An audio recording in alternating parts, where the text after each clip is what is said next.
আসসালামু আলাইকুম।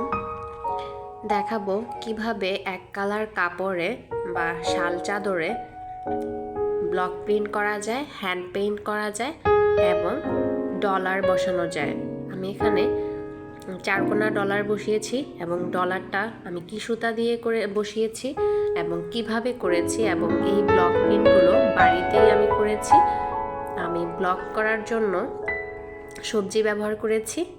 আমি কোনো ডাইস ছাড়াই, যেমন হচ্ছে কাঠের ডাইস ছাড়াই আমি ব্লক প্রিন্ট করেছি। সেই প্রসেসগুলোই দেখাবো এই ভিডিওতে। আমার এটা ছিল এক কালার উলের চাদর। প্রথমেই দেখাবো কিভাবে ডলার বসানো যায় বা মিরর বসানো যায়। আমি উলের সুতা নিয়েছি। আপনারা আপনাদের পছন্দ মতো সুতা ব্যবহার করতে পারেন, কেউ রেশমি সুতা ব্যবহার করতে পারেন। আমি এখানে উলের সুতাটা ব্যবহার করেছি। 15 থেকে 20 টাকা আপনারা এই সুতাগুলো পেয়ে যাবেন এবং এই ডলারগুলো বা মিররগুলো আপনারা সুতার দোকানেই পেয়ে যাবেন। দেখুন কত সহজ এই ডলার বসানো। বাজারে এই ডলারগুলো গোল শেপেরও পাওয়া যায়, পাতা শেপের মতো পাওয়া যায়, চারকোনা পাওয়া যায়। আমার কাছে চারকোনা ডলারটা বসানো তুলনামূলকভাবে সহজ, সেজন্য আমি চারকোনা ডলারগুলোই নিয়েছি, যাতে খুব সহজে আমি কাজটা করতে পারি।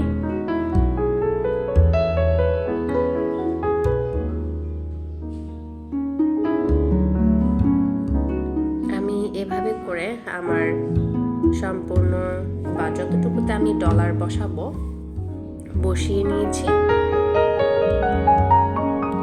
দেখুন মাশাআল্লাহ কতটা সুন্দর হয়েছে আমার ডলার বসানো।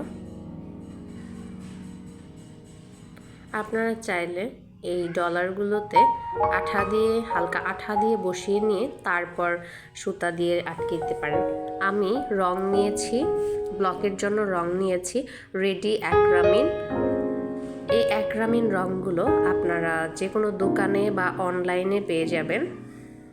যারা শখের বশে কিছু হালকা পাতলা কাজ করে থাকেন তারা এই রেডি অ্যাক্রামিন রঙগুলো ব্যবহার করতে পারেন।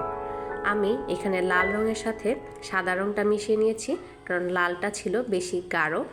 আমার এই চাদরে ওই লালটা ব্যবহার করলে খয়েরি কালার আসবে বলে আমি সাদা রঙ মিশিয়ে নিয়েছি। আমি এখানে ব্লক করছি। আমি আলুর মধ্যে নকশা কেটে ব্লকগুলো করছি। যেহেতু আমার কাছে কাঠের ডাইস নেই, সেজন্য আমি নিজেই আলুতে নকশা কেটে এভাবে ব্লক করে নিচ্ছি। দেখুন আমার ব্লকের কাজগুলো কতটা সুন্দর হচ্ছে। আপনারা চাইলে আলুতে আমি কিভাবে ব্লকের জন্য নকশা কেটেছি সেটাও দেখিয়ে দেব।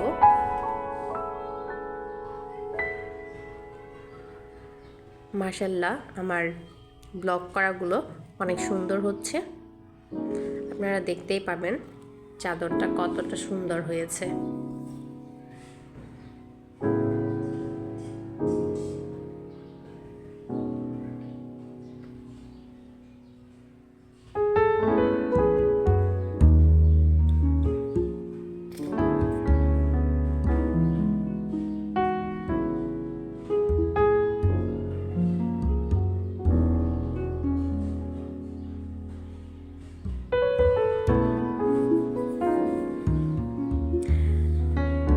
আমি তুলি দিয়ে আমার এই আলুর নকশাতে রং বসিয়েছি, যাতে রঙের অপচয়টা কম হয়। আমি তুলি দিয়ে নকশাটাতে রং বসিয়েছি সেজন্যে।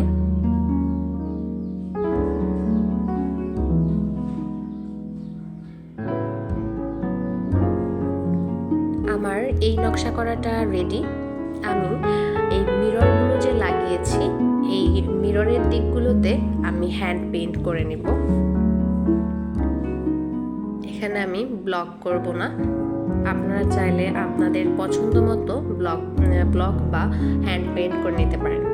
আমি চাদরটার মাঝ বরাবর এরকম একটা 4 কোণা ডিজাইন করে নিচ্ছি। আমি নীল রঙের ফুল করেছি, সেটা আমি দেখাতে পারিনি। আমি নীল রঙের যে নকশাটা করেছি সেটাও আলুর মধ্যে নকশা কেটেই করেছি।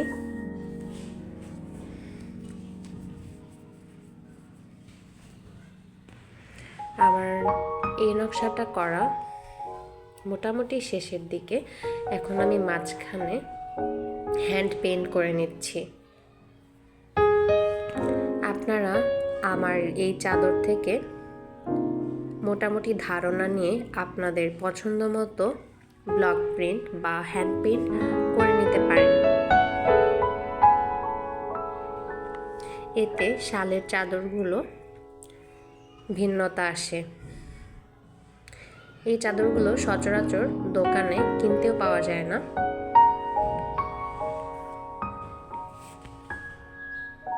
যারা একটু আনকমন জিনিস পছন্দ করেন তারা এভাবে করে নিতে পারেন।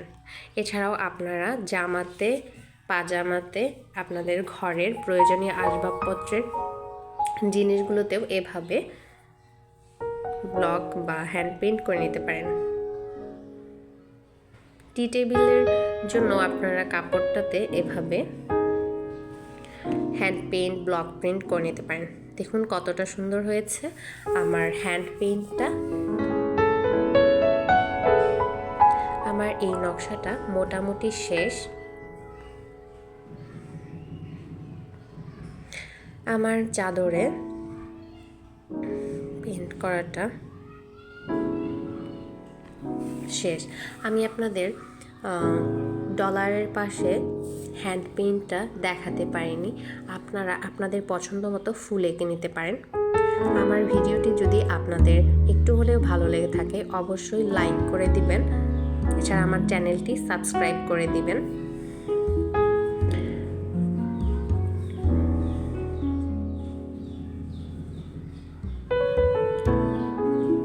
দেখুন কতটা সুন্দর হয়েছে আমার শালের চাদরটি।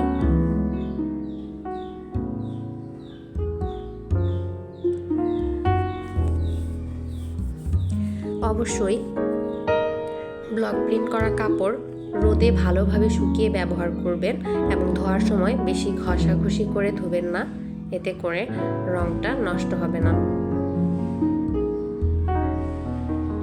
অবশ্যই ভালোভাবে শুকিয়ে ব্যবহার করবেন। ধন্যবাদ আমার ভিডিওটি এতক্ষণ দেখার জন্য।